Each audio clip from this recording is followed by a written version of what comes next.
As a writer for the Infographics Show, a lot of my work is pretty research-heavy, from finding out the properties of rare poisons to the weapons favored by the soldiers in the Turkish military. So when I got a new assignment from my Infographics Show overlords that said, play GTA 5 online, I was elated.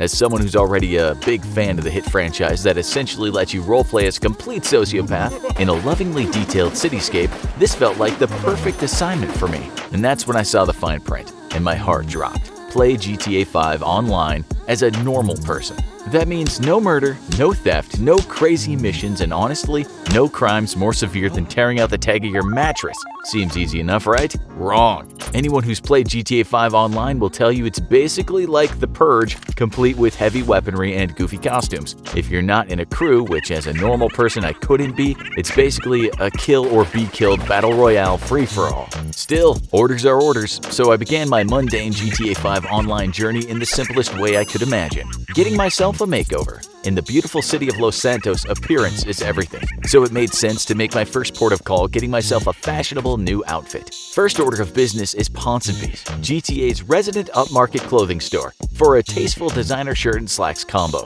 the uniform of middle-class white dads everywhere. As I select my clothes, I notice other players speeding by outside in what looks like neon-colored Ferraris, exchanging gunfire. Normally, I'd run out guns blazing and join in, but no. Thanks to my Infographics bosses, I'm playing the goody two-shoes version of this game. I'm not even carrying any loaded weapons on my person, just for extra realism. Thankfully, the two yahoos outside are too busy blasting each other to notice me. With my threads looking fine, I decided all I need now to make that perfect Los Santos first impression is a killer haircut. And I don't go anywhere for this haircut, I go to the high-end Bob Moulet salon up in Rockford Hills, the best place for a fancy schmancy new do. When I have a style that I think best suits my charming personality, I'm finally ready to venture out and take on the world. But as soon as I step out onto the streets of Rockford Hills, I'm greeted by a man in his underwear wearing a rubber monkey mask. His gamer tag reads Noob Slayer 3000, and of course he's carrying a claw hammer. Normally I'd pull out my own weapon and engage, but not this time, Chief. I turn and prepare to start button mashing, hoping I'll at least be able to lose the Monkey Man, but no such luck.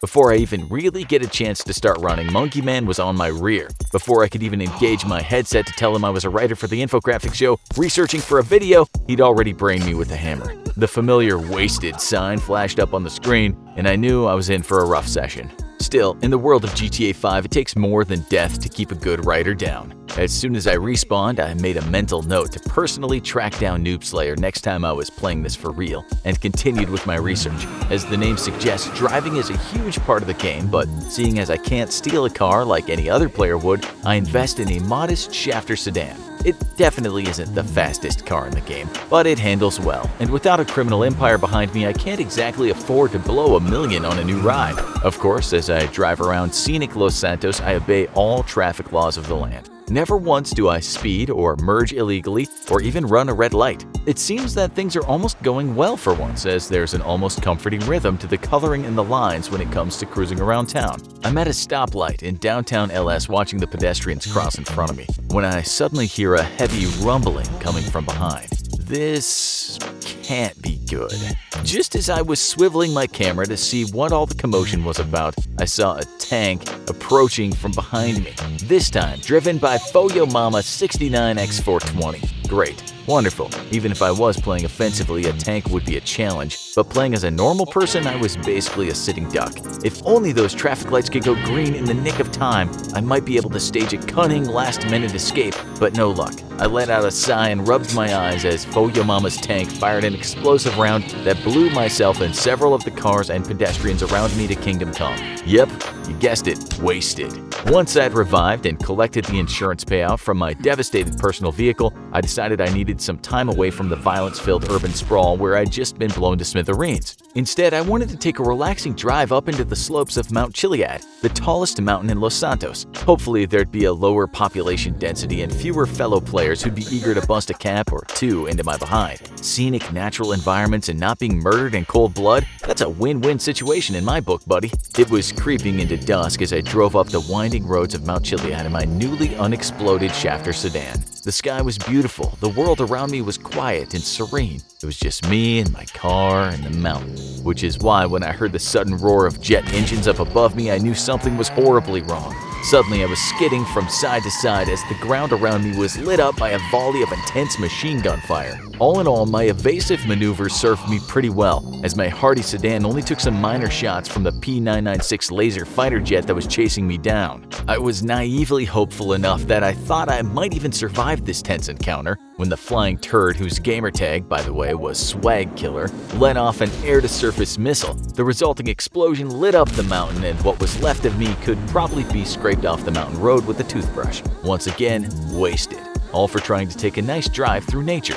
Constantly getting murdered for just trying to live a normal life was really starting to run up my medical bills, and because we can't even escape capitalism in video games, I needed at least something that resembled a real-life job. Problem was, outside of playing the real estate mogul, which I didn't have the money for, all the standard money-making methods in GTA 5 Online are criminal in nature.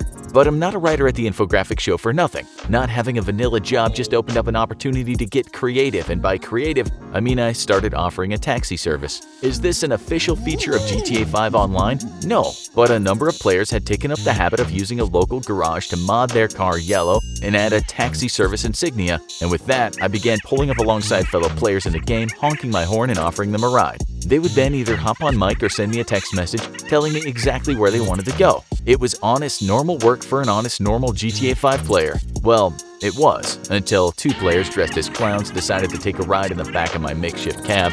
In my heart, part of me knew this was going to end badly, but my average Joe character probably wouldn't. That's why I obliged them in their request to be driven out to sandy shores in the dead of night, where they were headed for unknown reasons. A ride's a ride, so I took them there, and aside from a few moments where they leaned out the windows and blasted a few pedestrians with micro SMGs, it was a pretty chill journey. Until, of course, we reached our destination. At that point, the two clowns exited the vehicle. Rather than thanking me, one of them pulled me out of the driver's seat and punched me in the face with brass knuckles. Before I could even turn my headset on to give the duo a few choice words that I can't repeat here if we want to keep the monetization on the video, it was already over. The other clown had thrown down a Molotov cocktail and set me ablaze. They then detonated my humble taxi with a grenade as I burned to death in the sand. Wasted. And that was my last day in the taxi business too.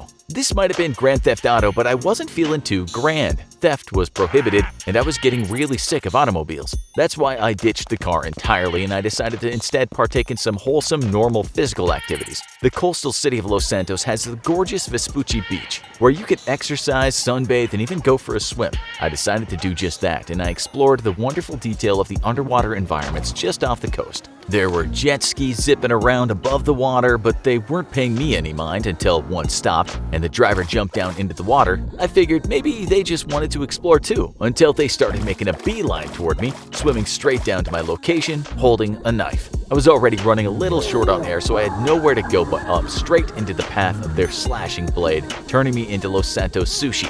I was wasted before I even hit the surface. So the sea proved to be a hazardous no-go zone. I decided instead to revisit my old enemy, Mount Chiliad, hoping to hike up to its highest peak and take a selfie to commemorate the moment. And it was indeed a challenging hike, making my way up the mountain's treacherous slopes, constantly paranoid that another player would sneak up and slaughter me again. But thankfully, nobody was even nearby on the map when I reached the peak.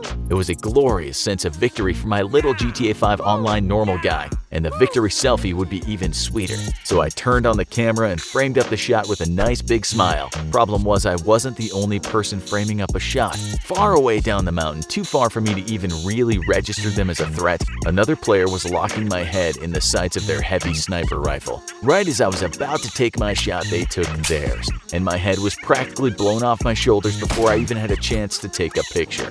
Wasted.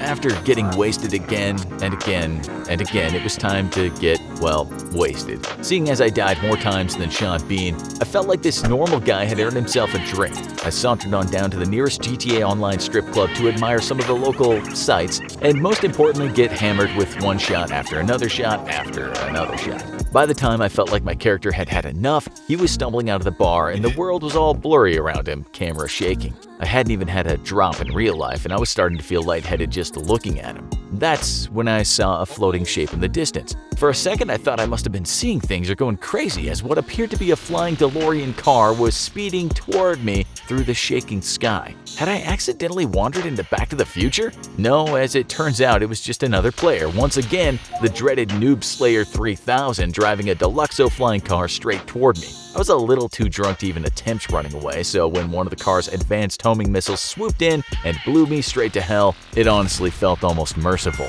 Wasted. So that concluded my journey of trying to live a normal life in GTA 5 Online. What have we learned from our little adventure? Well, in this irritated Infographics Show writer's humble opinion, GTA 5 Online is a hell of a lot more fun when you can shoot back. Check out What If You Woke Up as an NPC in GTA 5 Online for more wacky adventures in Los Santos, and why the most expensive video game ever will never be released for more insane video game facts.